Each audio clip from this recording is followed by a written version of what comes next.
everybody to the right and left. You can have a seat or stand to the left and stand to the right. Okay, keep this here very clear, please.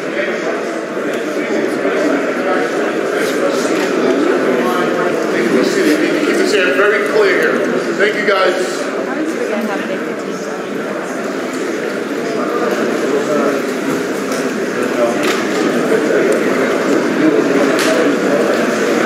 Do you have a tip sheet by any chance? Four. So the top four are going first. From 4, 3, 2, 1. Gervonta. Gentlemen, very good afternoon to you and welcome as Premier Boxing Champions presents the official weigh-in for a big night of action coming your way tomorrow night at Staples Center. And it's all brought to you by Mayweather Promotions, GTD Promotions, TGB Promotions, and live on Showtime pay-per-view. Our opening attraction features featherweights in the ring, 10 rounds of action. It is co-promoted and in association with Samson Boxing. And at this time, we invite our fighters to the stage. First, from Arjona, Bolivar, Colombia. With a record of 30 wins and 4 losses, he has 26 big wins coming by way of knockout. Here's the hard-hitting contender. Please welcome El Escorpión, Miguel Marriaga. And we invite his opponent to the stage at this time from Los Mochis, Sinaloa, Mexico. With 25 wins in his 31 professional bouts, please welcome the world-ranked featherweight contender, Eduardo Zurdo Ramirez. And our fighter is almost ready to step onto the scale. 10 rounds of action scheduled. First, we present a former world title challenger. Tomorrow night, he will be making his Showtime debut. Onto the scale at this time, please welcome El Escorpión, Miguel Marriaga. We're on the other side. Okay, step on the scale.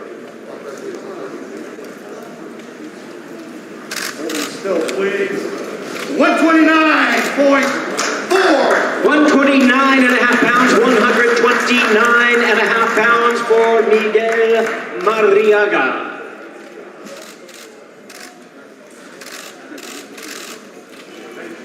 And we bring to your attention this contracted weight on this fight is 130 pounds. Now we invite to the scale the WBC #2 ranked world featherweight contender from Los Mochis, Sinaloa, Mexico, Eduardo Zurdo Ramirez.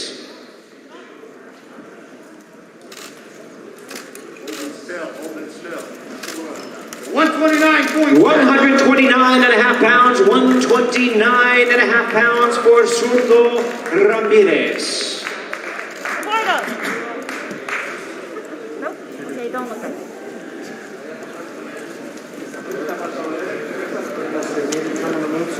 No, I just wanted them to look back here. That's fine. I'll yell for that. Okay.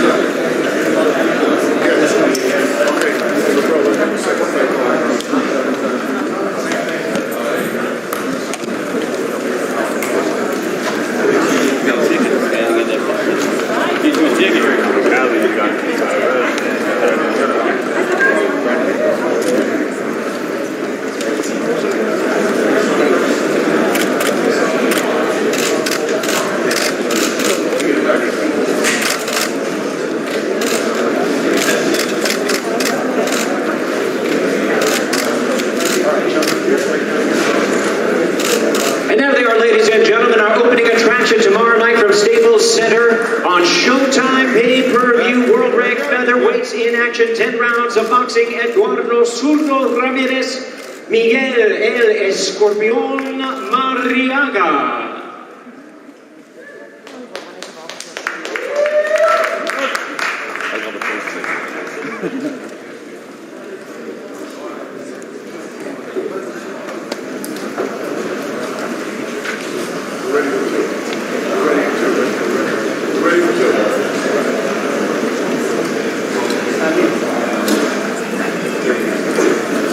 Here we go. We're ready to bring up our fighters for our next attraction. Premier Boxing Champions presents a middleweight attraction. First, joining us to the stage from Santo Domingo in the Dominican Republic. His record 20 wins, 1 loss with 16 wins coming by way of knockout. Here's the world-ranked contender, Carlos Adames.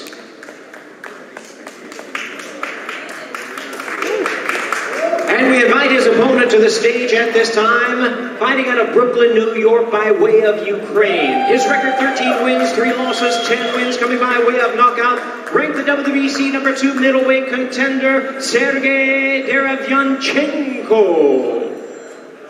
And it looks like our fighters are ready to step onto the scale at this time. 10 rounds of action, middleweights in action. First, the hard-hitting contender. He is ranked the number 9 world contender at 154 pounds, introducing Carlos Adames.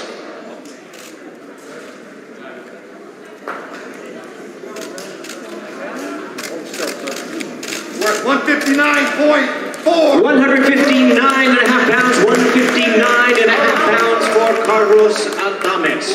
And his opponent, former world title challenger, ranked the number 2 WBC world contender in the middleweight division, the technician Sergey Derevyanchenko.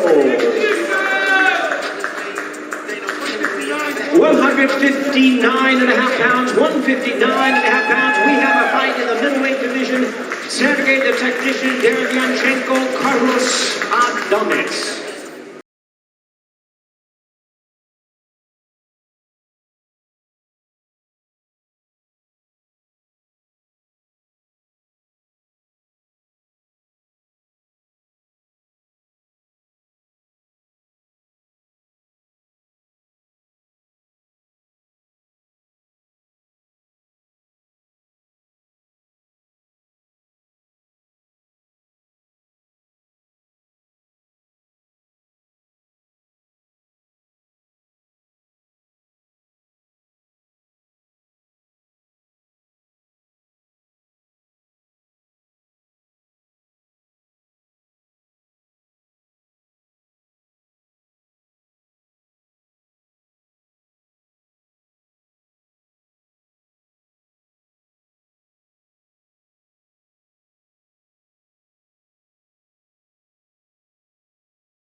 Well, fans, Premier Boxing Champions continues with our official weigh-in. This time we present our fighters in a world title eliminator in the co-main event of the evening, brought to you by Mayweather Promotions, GTD Promotions, TGB Promotions, and Showtime. This bout brought to you in association with Samson Boxing and Maravilla Box.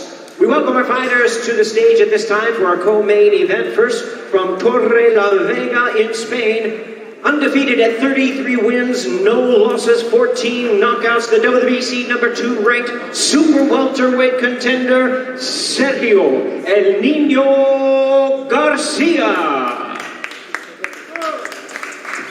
And we invite his opponent to the stage. He's stepping up already from Coachella, California. 6 feet 5.5 inches, 17-0-1 with 12 knockouts. The undefeated towering inferno, Sebastian Fundora.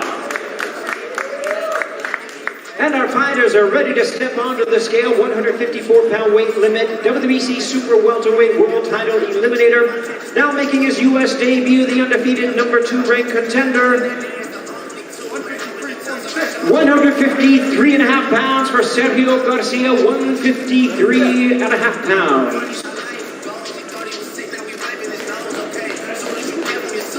And now to the scale, the undefeated phenom, ranked the WBC number 4 world contender, the towering inferno, Sebastian Fundora.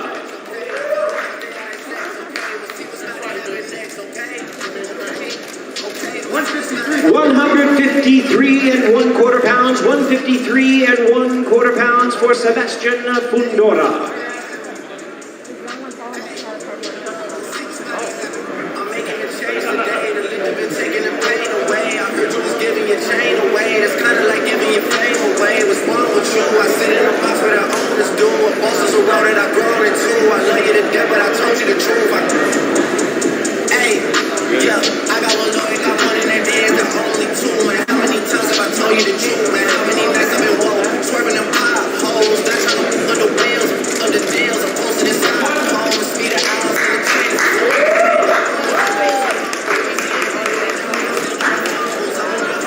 There they are, ladies and gentlemen. It's for the WBC Super Welterweight World Title Eliminator, the Towering Inferno, Sebastian Fundora, El Nino Sergio Garcia. Both fighters undefeated, both top world rank fighters for the WBC Super Welterweight World Title Eliminator, and our co-main event of the evening, live tomorrow night on Showtime pay-per-view.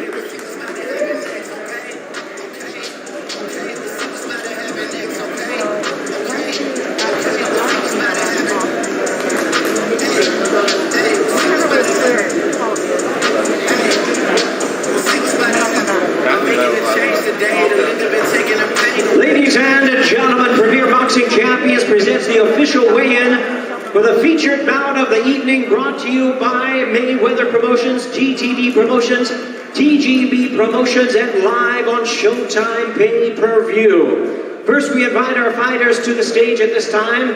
We introduce the challenger from Mexico City, La Ciudad de Mexico. 22 wins, only 1 loss, 1 draw, with 15 wins coming by way of knockout. A consensus top 10 ranked lightweight in the world. Please welcome the very exciting Isaac Pitbull Cruz. And his opponent to the stage at this time, the defending world champion from Baltimore, Maryland. 25-0 with 24 big knockouts, the hard-hitting young star of boxing. 3-division world champion, Gervonta Davis.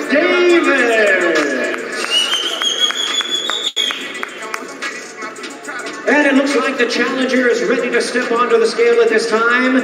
For the WBA Lightweight Championship of the World, weight limit is 135 pounds. Onto the scale, undefeated in the past 5.5 years, the challenger, relentless, popular, and exciting contender, Isaac Pitbull Cruz.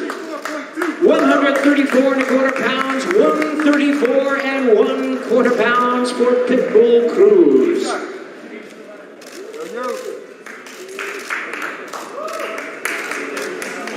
And his opponent is the defending world champion, in fact, 5-time world champion in 3 weight categories, the undefeated, sensational WBA super featherweight and lightweight champion of the world, Gervonta Davis. 134.5 pounds, 134.5 pounds for the defending champion, Gervonta Tank Davis.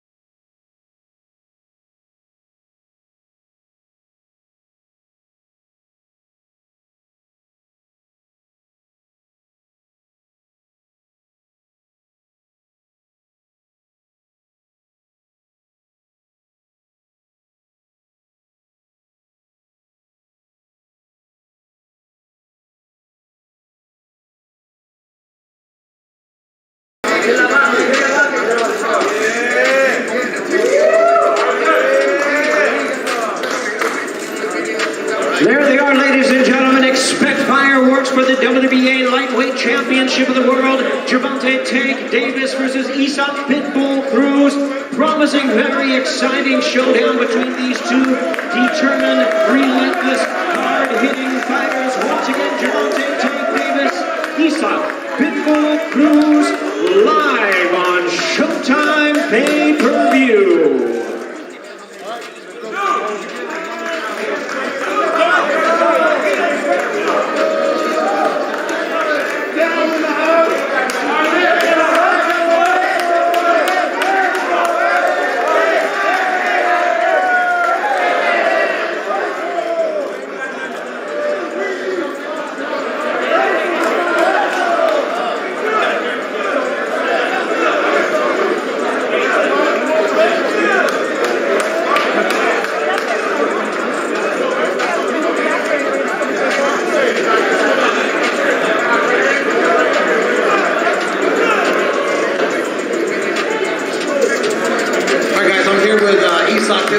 Isaac, a lot of people don't understand or don't know you come from a fighting family. Your grandfather and your father both fought at the highest levels possible. What advice have they given you for things that just happen just like that, or things that lead up in your biggest fight in your career?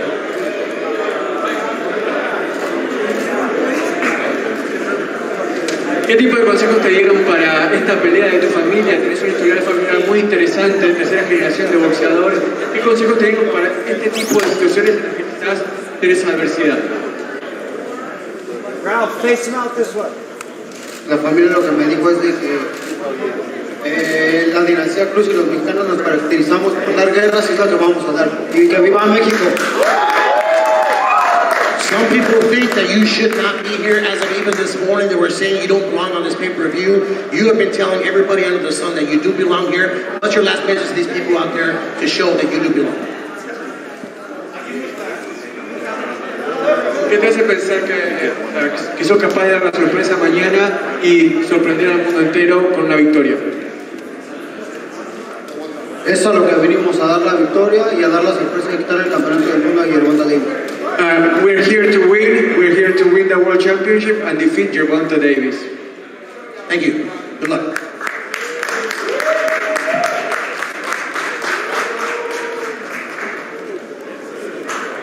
All right, I'm here with Gervonta Tank Davis. Since the last time you were here on Showtime pay-per-view, a lot of things have changed. You brought another daughter into this world. You've added additional training. Some people may have said that's a distraction for you. Some people actually said it might have helped you. What say you?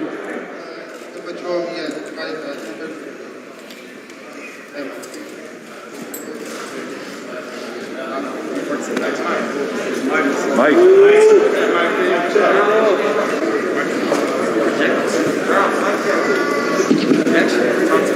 What say you? People say it was a distraction for you. Some people say that it actually helped you and became more of a family. What say you?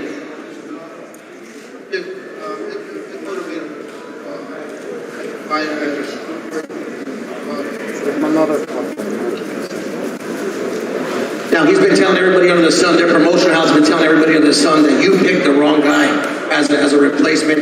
He's shorter than you, he's going to get inside you, he's going to hurt you, and he's coming all out. He's going to be a warrior, a Mexican warrior, like they always go out. What do you say back to that? Now, special Sunday pay-per-view, you got football, then they're going to be tuning into you. Some people are still debating on whether to get it. What do you say to these people here that are still debating on getting the pay-per-view? Basically,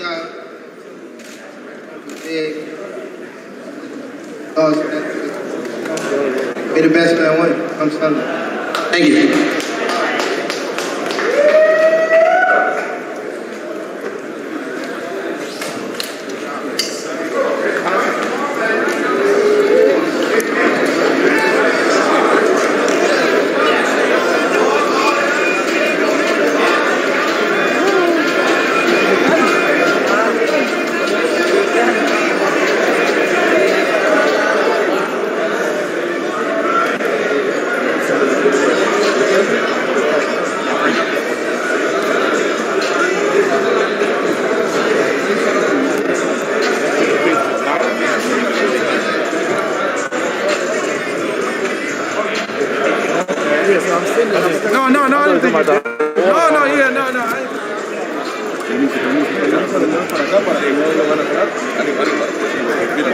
Once again, guys, fighter plus one, the one must stay off the stage. This next weigh-in is for a 10-round attraction of the super welterweight division. Introducing firstly, fighting out of the red corner from St. Louis, Missouri, 15 victories, 6 defeats, 9 by knockout, on Alexander. And his opponent, El face-off del año. A mí que no se toma el tiempo, toma el cronómetro. Va a ser más de un minuto.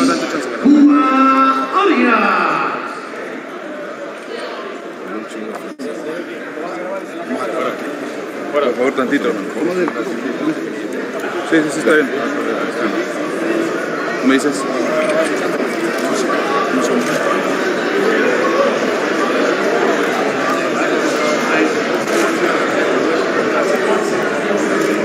Sácalo bonito.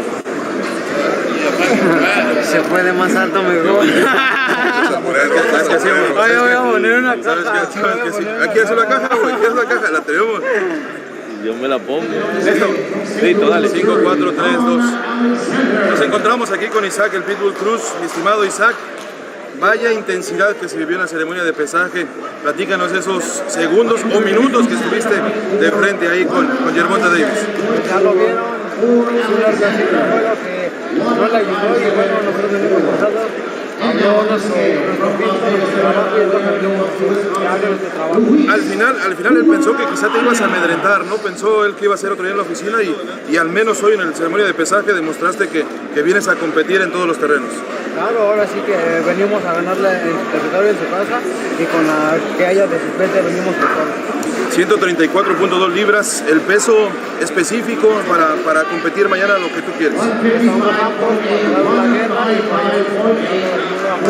¿Cómo te imaginas esa pelea este domingo? Más que entretenida, va a ser una verdadera... Perfecto. Por último, un mensaje a tu familia que seguramente estará pendiente de ESPN Knockout este domingo para ver tu coronación.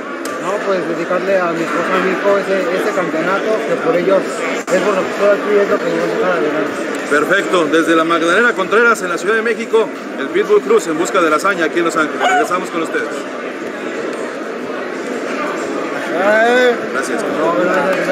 Éxito, ya lo sabes, contigo. ¿Qué viste en los ojos de Gervonta? No, temeroso, se mira precavido, pero nosotros no nos importa eso, a lo que nos venimos a ganar. Perfecto, un saludo a toda la gente de MSEC. Claro que sí, un cordial saludo a toda la gente de que nos está apoyando de MSEC y de su amigo Isaac Cruz. Gracias. Gracias. What happened at the face-off? ¿Qué pasó en el face-off?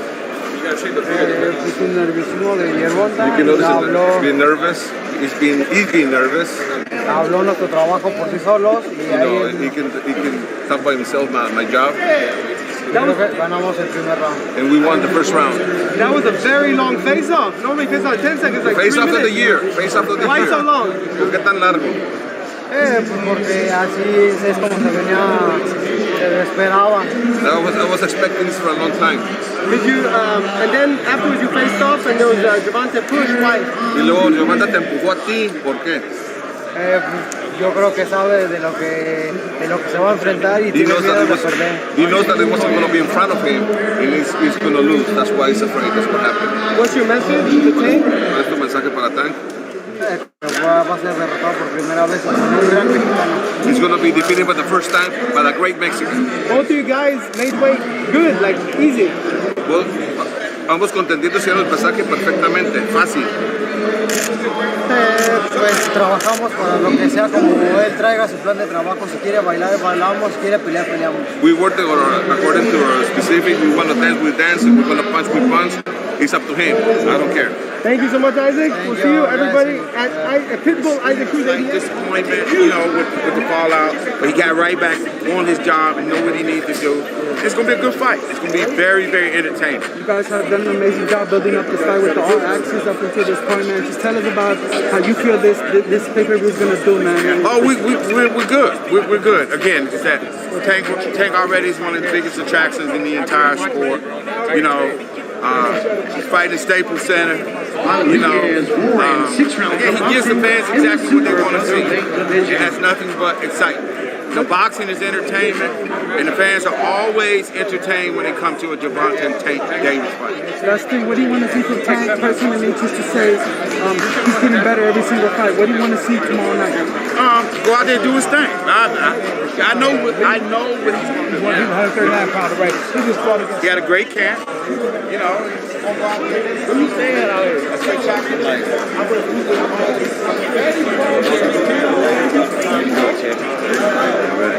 Barry, can I just get your reaction to the weigh-in and the face-off? What you want to know about it? What you want to know about it? When you seen that you had a very long stare off, does that mean anything? Nah, of course, all of it is part of the game. You feel me? Psych jobs, that type of deal. You know what I mean? But we don't have nothing to do today, so if need be, we're gonna stay up there all day. Seeing that Isaac, not scared of a fight against Gervonta. I understand that he's around. pretty much kind of brings a lot of confidence on your team. You feel like that's obviously the fighter someone like this. Well, yeah, you listen. The man coming to fight. You feel me? And if you heard part of his interview, he said he was fighting for his family. You got it? So we expected him to fight, you know what I mean? And like you said, what did he say? He said that Gervonta had never seen a fighter like him before. How many Gervontas have he seen? You feel me? There you go. So that's what it is. Tomorrow it gets real. I know it's not no bad blood, but there was like a little something. The fighters being in the space and getting ready to fight, they have their weigh-in, you know,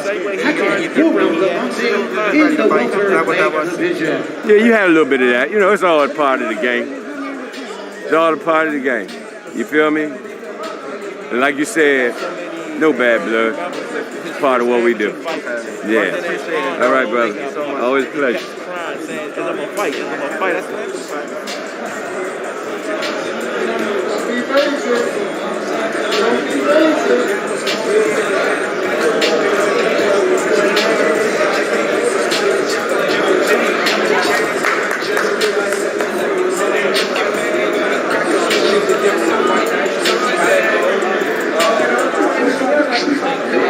Ladies and gentlemen, this next weigh-in is 4 rounds of boxing in the heavyweight division. Introducing first, fighting on the red corner. 3 victories, 1 defeat with 1 bout even. 3 of his victories coming by knockout from Bakersfield, California, Jason Soto.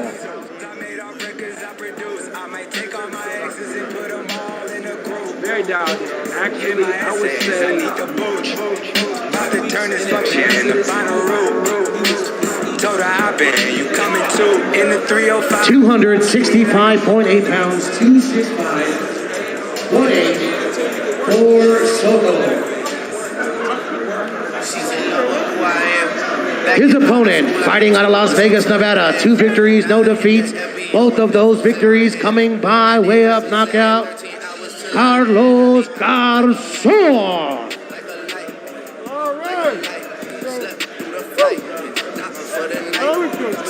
275 pounds even. 275 for Garzon. Soto Garzon, the big boy. 4 rounds of boxing in the heavyweight division.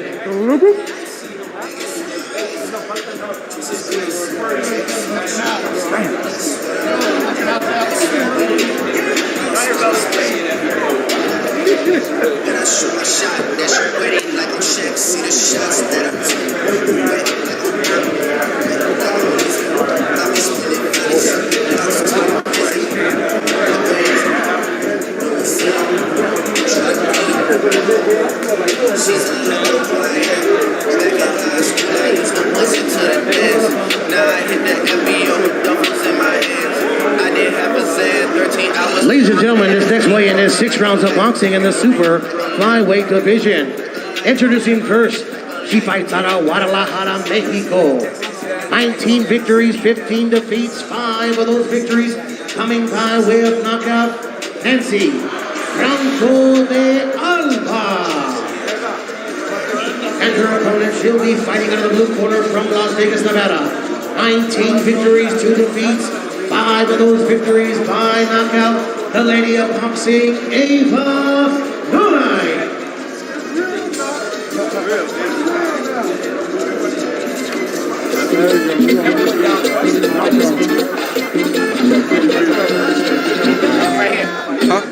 And now on the scale from Guadalajara, Mexico, Nancy Franco de Alba. 115.4, 115.4 for de Alba. Because I've been studying and watching him for over 30 years of life. Nobody knows him better than me. So the coaching staff did everything that they could in that situation. I did everything I could. And now to the scale from Las Vegas, Nevada, 19 victories, 2 defeats, 5 by knockout, the lady of boxing, Ava Knight. 117.4 for night 1. 17.449. De Alba Knight, 6 rounds of boxing in the super flyweight division.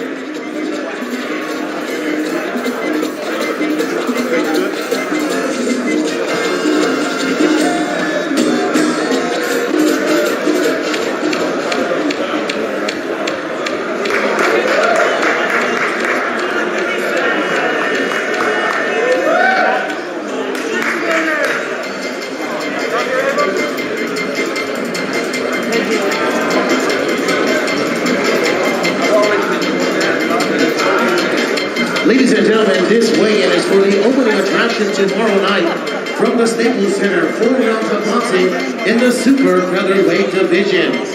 Introducing first, she'll be fighting out of the red corner. A veteran of 5 professional fights, 2 victories by knockout from Seatac, Washington, Elizabeth Tuwone. You're interviewing him? Huh? You're interviewing him?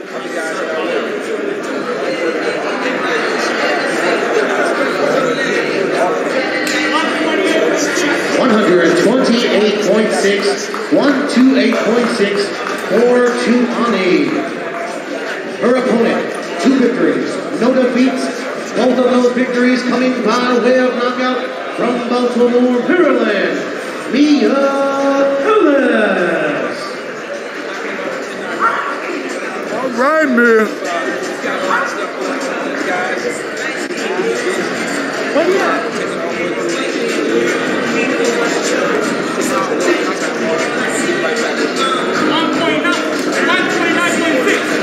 129.6, 129.6 for Tuwone Ellis. 4 rounds of boxing in the super featherweight division to open up tomorrow evening. I don't even look at Facebook. No, shoot me a text. You still got my number? Stapleton and Showtime. Pay-per-view.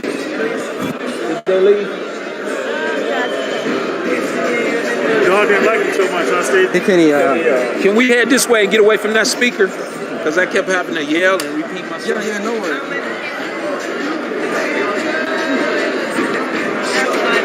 I want you to get your, I guess we'll keep them.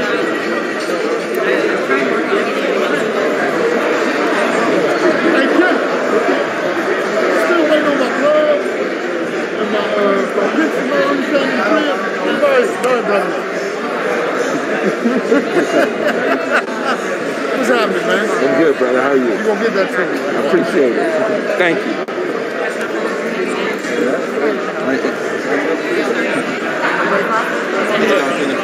I'm good, man. Just wanted to get your overall thoughts on the win and Gervonta and Isaac. It seemed like a pretty intense stare down and it was a small minor. So nothing personal, but just seemed like a regular fight. It's personal. It's personal because I think that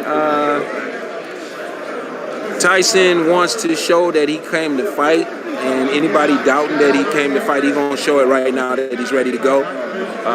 On the other side of that, you know, Tank is not somebody that you can push around, so we're looking for an exciting fight on fight night. Did that interaction tell you something about either fighter? That interaction that you just saw on stage? Yeah, we got a fight on our hands. It's not going to be no walk in the park for Tank, but his preparation has been tremendous, and I was right there to see for the last month of it every day, and his preparation has been tremendous. It's been second to none, and I'm sure he's going to be successful in this fight. Seeing the fact that the lightweight division had a lot of like shifts, and JoJo's fighting Devin and Cambosis a new lightweight. I guess I wanted to get your thoughts on Cambosis when it's two females. I didn't see the fight, and it's I won't say. I don't even know what the word I'm looking for here. I'll just say it exactly what it was. I was in camp with T.O. back in the summer and had one of my guys respond with T.O. to get ready for Cambosis. And T.O. was looking really good, and the fight got canceled. But before the fight got canceled, I was actually in Florida and got a chance to come over and see Cambosis, right? So I got a chance to see him in camp as well and meet him and see what he was doing in camp. And it wasn't a situation where I was talking to either guy to give any, insight of what was going on or anyone, but I got a chance to see that, and so I was looking forward to this fight, and then it got canceled. Then it got rescheduled. Then it got canceled. Then it got rescheduled. Then it got canceled. I don't know how many times that particular fight got shut down. And I think what may have happened on fight night with T.O. is this prolonged layoff, this, we on, we off, we on, we off. This promoter's doing it, that promoter's doing it, this date. I think that might have really caused him some distractions. And at the time when I was in camp with him, he was looking fabulous. His dad was doing a fabulous job with him. And, this decision didn't go his way. And I know he's coming back from this. He's going to come back even better. Though this fight didn't have any postponements or changes in the dates, it did have a change in fighter. From a trainer's perspective, when you change the fighter, how does that impact the training process? We had a discussion about that. It didn't last very long. There's basically, Calvin welcomed me in to work. Barry, of course, him and I already worked together. And we all put our heads together and said, okay, we're changing up. What do we need to do? And I said, well, let me make some quick suggestions. We were all in agreement. We came together. As Barry said, there were no egos. There was no, I'm taking the lead. I'm going to do this. You do what I say. Nothing like that. Everybody worked together as a cohesive unit. It was a pleasure working with Calvin every day. It was obviously a pleasure working with Barry. Barry and I are about to do something that I've never done or haven't seen anybody else do in boxing. Next year, him and I will be working together for 25 years. People just think we just met or something because they only see what they see on TV for that little small period of time. But when the opponent got changed, we just came together, and the suggestions from everybody just came together. It meshed, and we changed a few things up. We changed the training location. We took it up higher in the mountains. We went 9,500 feet up. I even pushed Tank one day. I said, hey, let's go 10,000. And he looked at me, and he looked at Barry, and he said, let's go. And he did it, and that's the first time I've seen someone say, oh, I'm already at 9,500. You want me to go higher? Let's go. He did that. So, no matter how high this kid goes in this fight, meaning, the opponent, no matter how high, I know that Tank can climb that much higher. Take it to a different level. Absolutely. Gotcha. If I may go back to the fight with your son and Terrence Crawford. After the fight, you mentioned it was the preparation that you saw as an issue going into that fight. When you noticed that leading into the fight, how are you feeling on fight night? Are you trying to implement a change, or is it too late there at that time to kind of speak on the changes that you see that need to be made? Well, yeah, it's too late at that point. It's too late at that point for anybody to change anything. You come with what you came with, and if your guns are loaded, you firing off. Gotcha. If you're not loaded somewhere and you shoot, you ain't got it, right? In this particular situation, without getting into too many details. I want to get into the details. Don't cut me off so soon, man. No. I can't get into the details because, that's my son. More than anything else, that's my son. So October 20th, 1987, Sean was born. I was his father. He was my son. He was not a boxer. I was not a trainer. I was training people, but, no, I was still boxing at the time. Hey. So that's who he was. November 20th, 2021, he retires. He's my son again. I'm his father. There is no more father. There's no more trainer and boxer with me and him. He's just my son again. So in that particular situation, when I say things in the preparation, there were things that I would notice that other people wouldn't notice. Because I've been around him all his entire life. There were things that I seen that other people didn't see. So I was keen to that. My eyes were aware of that. My ears were aware of that.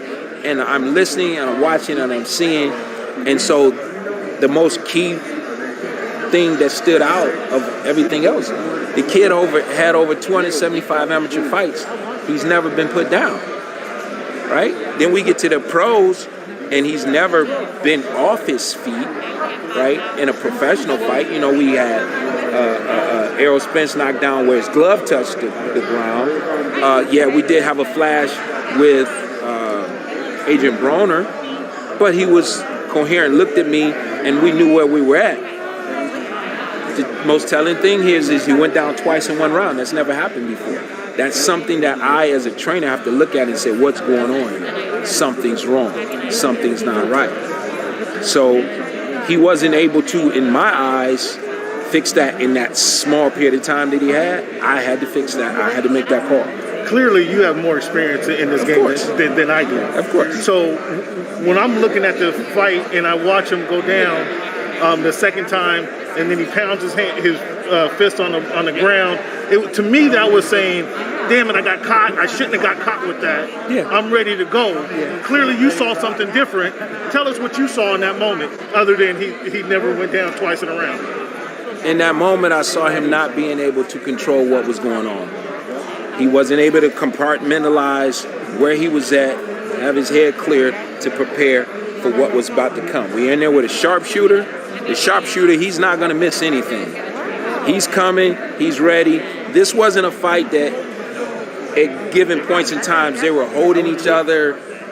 There were lulls in the action. This wasn't going on. These guys were boxing, and they were coming back and forth throughout the whole entire fight. If this had been a fight where I seen that one or the other had slowed down enough where they were taking time, holding each other, right? Maybe the referee had to break them apart a lot. That wasn't what was going on. So I had to make a decision based on what I saw. And the most intelligent person that I know, who's done everything you see here today, put everything you know going on here today, anything and everything that you've seen at the highest level of boxing, from Mayweather, Pacquiao to Wilder, Fury 1, 2, and 3, said to me, Kenneth, no one knows the sheep better than the shepherd. And what that essentially means is I've been watching this kid from birth to where he's at today. And at that point in time, I made a decision based on what was best for him. I'm sorry, I don't want to take up everybody's time, but my question is now, does you train other fighters? Yeah. Do you feel that you could have been too close to that situation to make that call? I respect you for making the call. I'm just asking a question. Could you been too close to that situation to make that call and kind of pull the trigger kind of quicker than maybe necessary? Because you're right there. You've done it all. You said it all. Could you have made that call? What I'm saying is you couldn't have. You could have. With that being your son, you could not. Listen. Could you have been too close to that situation? Listen, that's all I'm saying. You have to be close to a situation in order to understand a fighter. Okay, fair enough. All of my guys right now that I have, Sean had 36 professional fights, 31 wins, 4 losses, 1 draw. I've got a kid that's 11-0, Malik Montgomery, 10 knockouts, NABO champion at 126. I've got another kid that's 10-0 with 8 knockouts. I've got another kid that's 8-0. I've got another kid that's 4-0, and I got another kid that's 3-0. Them combined, that's 36 wins and no losses. Sean had 36 professional fighters. If you see any of my fighters, they're all going to tell you the same thing. I live in Mr. Porter's house. I sleep in Mr. Porter's house. I eat at Mr. Porter's house. I eat at Coach's house. When Coach got tired of me eating at his house and sleeping in his house, he bought another house and he put us in it. Right? We are very close. I have to be close to the situations in order to guide them through the fire they have to go through. So there is no situation that anyone could be in that they would know better than me in that particular situation. I will give you the opposite but the same with Barry Hunter and Lamont Peterson. Lamont Peterson's very last professional fight against Lipinets, I was in the corner with Barry Hunter. 6 to 7 rounds into the fight, Barry said, Kenny, take over. I took over as trainer. He never told me this was going to happen prior to. I took over as trainer. At that point in time I became trainer, guess what Barry did? Barry stepped away from the situation and he watched to make sure that his fighter was safe. And Barry stepped up on the ropes, up on the apron, and he stopped the fight. I didn't even know he was about to do it. That was his call. I don't know better than Barry in that situation. He's been with Lamont since he's 10 years old or even younger. I met Lamont when he was 10 years old. So no one knows better than the person who is the closest. The closer you are to the situation, the better education and information you have. You wouldn't know if Sean was having situations going on at home that were bothering him.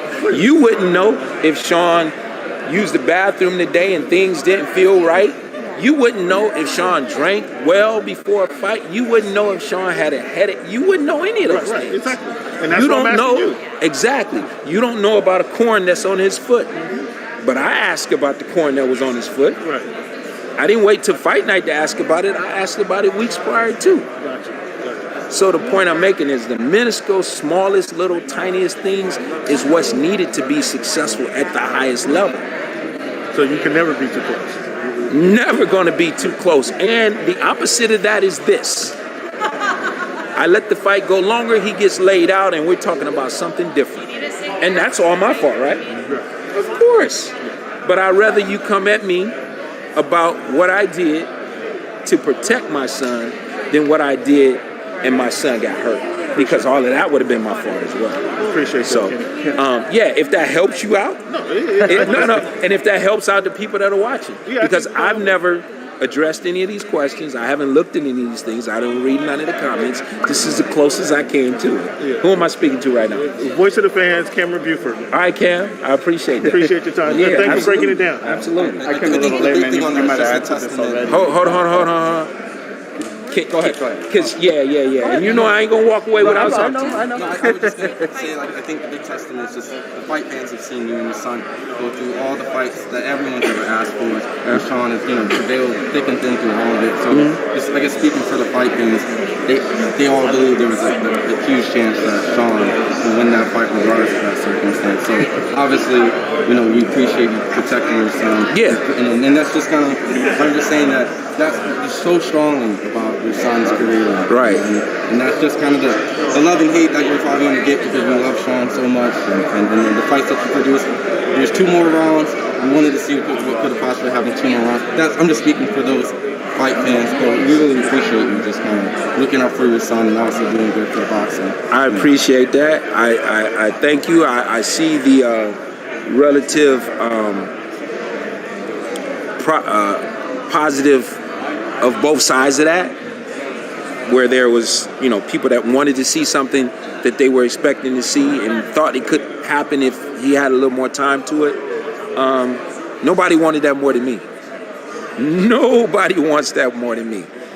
I do not want ever my son not to be successful in anything he's doing. If he's playing Monopoly, I'm not in the game, but I'm walking by and I'm like, dude, you need to buy that property. That's me, right? So nobody wanted that more than me. Wasn't there. Wasn't his night. Terrence Crawford was doing what he was doing, and it was up to me to make that decision. But I understand, and that's a great perspective to put it. This is misguided. I don't want to call it misguided anger from fans, but it's just, I guess they don't know how to react with emotions when they see something like that, because it's obviously. I know this ain't the same thing. And I get what you're saying, but I'm big on analogies. I'm big on quotes. If you have a child, a small child, take your child to the hood, go in somebody's backyard, got a pit bull, throw your child back there. If he can't defend himself, which he cannot, against that pit bull, it's going to hurt you, right? So I wouldn't do that. I wouldn't expect nobody else to do it. I've done this for many years with that particular boxer who happens to be my son. I put him in a line of fire.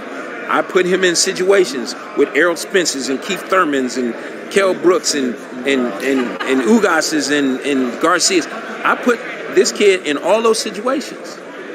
When this is over with, no one else has to deal with that but me. No one else has to deal with that would be me. So this morning when I was getting my coffee, before I came to the fight, or came to the weigh-ins, I looked out of my kitchen window as I was getting my coffee at Sean's bedroom window. He lives across the street from me. I don't get it no better than that. I can't get it any better than that. That's the best job I've ever had. I'm his father. I just have one last question. Yes. I just want to ask. And what's your name? My name is Ron. Thank you, Ron. I appreciate it. Thank you. Okay, that's what's happening. I just want to ask from the point, just from conference, I guess there's this clip that showed in the 10th round, and they were being told that your son was up on the scorecard. And then, I'm not saying that you had to switch, but from that point on, like the 10th round, that's when the knockdowns occurred. Did you see a switch in Crawford, like in that round, like picking it up? No, I didn't see a switch. If somebody had came over to me and said, hey, Kenny, Sean's ahead, and the same thing that happened, I would have made that same decision. I didn't see a switch.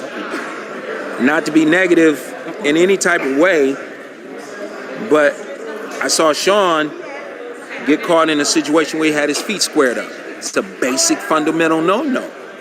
Feet were squared up, and he went down from a punch that I didn't think was the hardest punch in that situation. So, no, I didn't see the switch, but it's great for TV.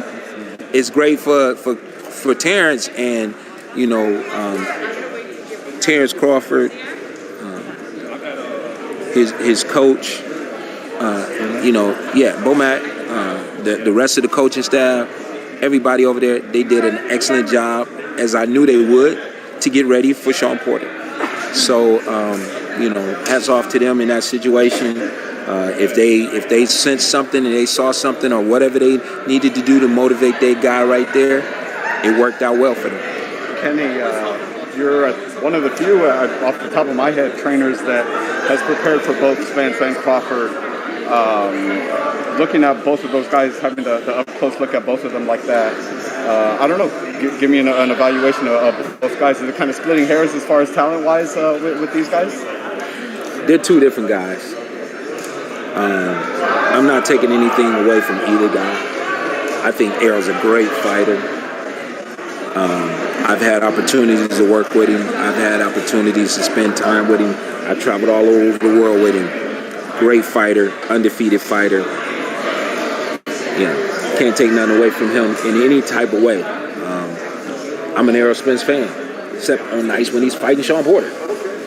Terrence Crawford, I'm in the same situation with Terrence. I traveled to Venezuela with Terrence in 2007. I've been in national tournaments with Terrence. When I see Terrence, I'm happy to see Terrence. Never thought any of those times we traveled, things we did, they were in totally two different weight classes, that they would ever fight each other. But it happened. So both guys got decisions. Both guys, well, one guy got a decision with stoppage, but the other guy got a decision. And both guys, have shown that they're at the top of their class. And both guys, I believe, should have to fight each other. They should fight each other. Hopefully they work that out and they get that fight and make things happen so that these questions get answered in the ring and not just, on camera. At this point in time, it's hard for me to decide. But, damn, if Sean had been fighting like he was fighting the night he fought Errol, we may not be having this conversation. But, on the other hand of that, again, Bud's a great fighter. Errol's a great fighter. I hope they put it together and make it happen. Maybe that didn't answer your question, but that's just my position. And you said it was splitting hairs. Right. You said that you're a Spence fan other than the night he's fighting. Yeah, and the same thing for Bud. I was going to say, are you a Spence fan when he's fighting Bud? or is it, again, we'll see what happens? I hadn't thought about that.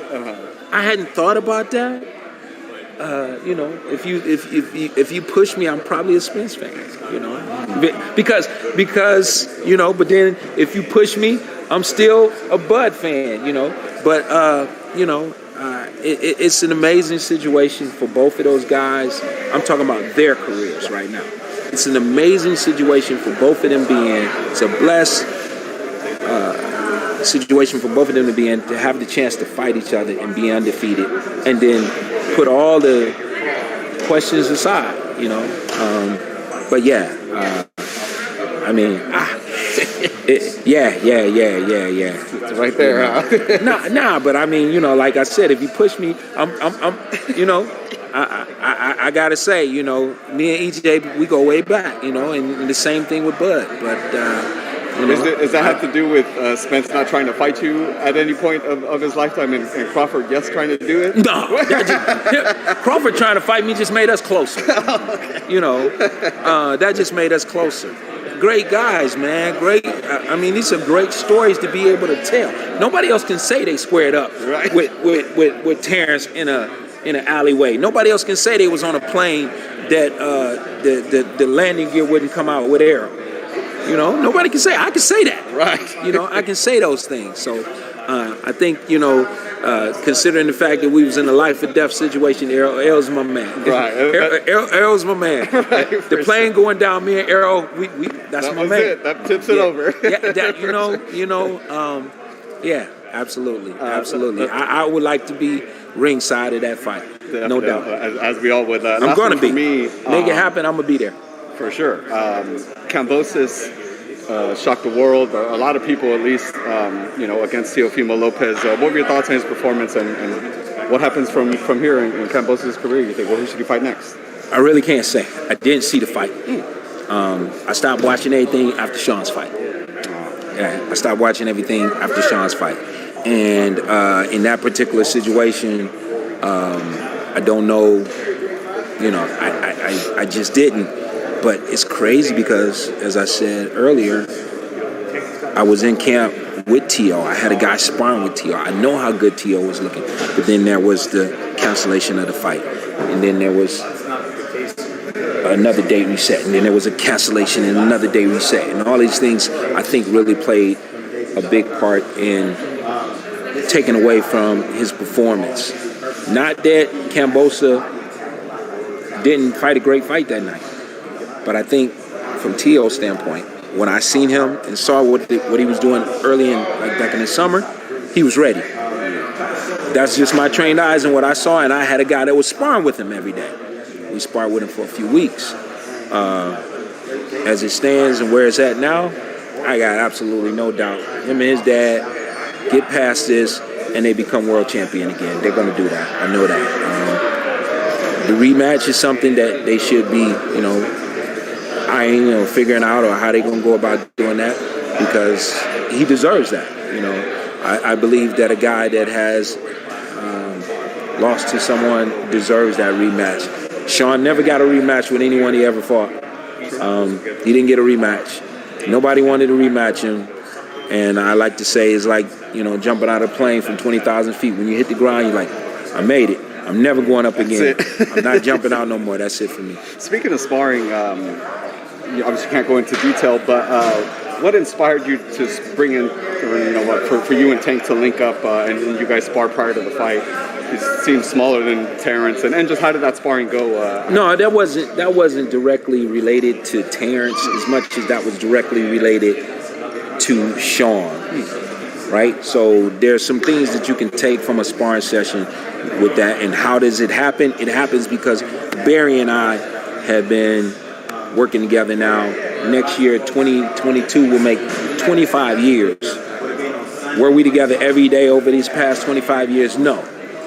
Did I watch Lamont Anthony Peterson go from 8 and 9, 10-year-old kids to 30-some-year-old men? Yes, I did. Did he watch Sean in Sean's first contest, not very first fight that Sean had, but first fight against one of his guys at 10 years old, go from a 10-year-old kid to a two-time world champion? Barry was there for that. So when Barry says, hey, I'm bringing Tank in, I'm working with Tank, let's combine some things together.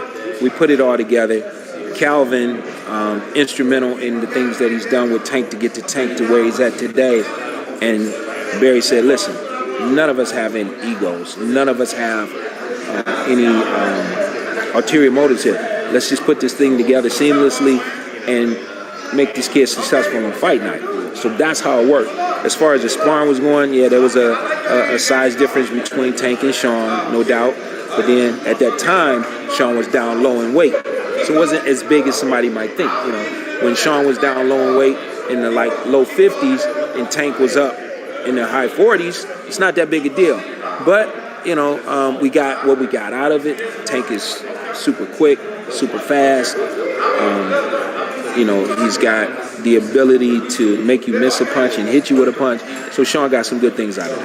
Whenever you guys are ready to release that video, man, you can put it on my channel whenever you want. Thank you, Kenny. You know what? We didn't film. Oh, okay. Tank wouldn't allow it. Oh, okay. And that's okay. Right. But Tank's side did film. Okay. So if you want to get it, you'd have to go to those guys. Yeah. Thank you, sir. Appreciate your time, man, as always. Good to see you, brother. Good to see you, sir. Yep. You still got my number? You know what, bro? No, he ain't no problem. You want to help me sign off the live? Kenny Porter, the man. We was on live. Yeah, we were on live too. Yes, that sir. was nice. I appreciate that. You tell me after the fact.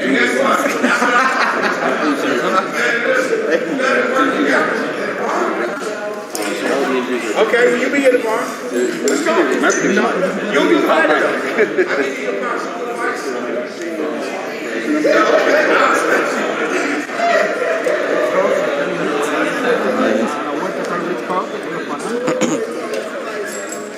Alright guys, let me flip this joint around. Alright, I think we're pretty much done. My boy Frankie over here. We got a whole bunch of interviews with Caleb Plant, Andre Berto, Leonard,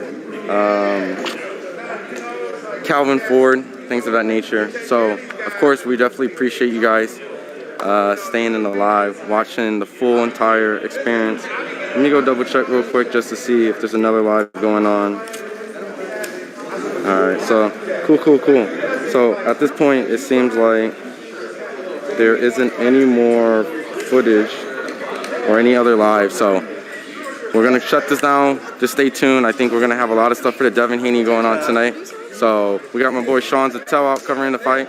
So stay tuned for the Devin Haney and Jojo Diaz over there on DAZN on Matchroom. And we'll have all the content, the post-fight stuff, all the after reactions and things of that nature. And then tomorrow, my man Frankie over there and me will be over at the Gervonta Davis and Cruz fight over here at Staples Center. So once again, appreciate you guys. Stay locked in. We're going to be uploading tons of content right now.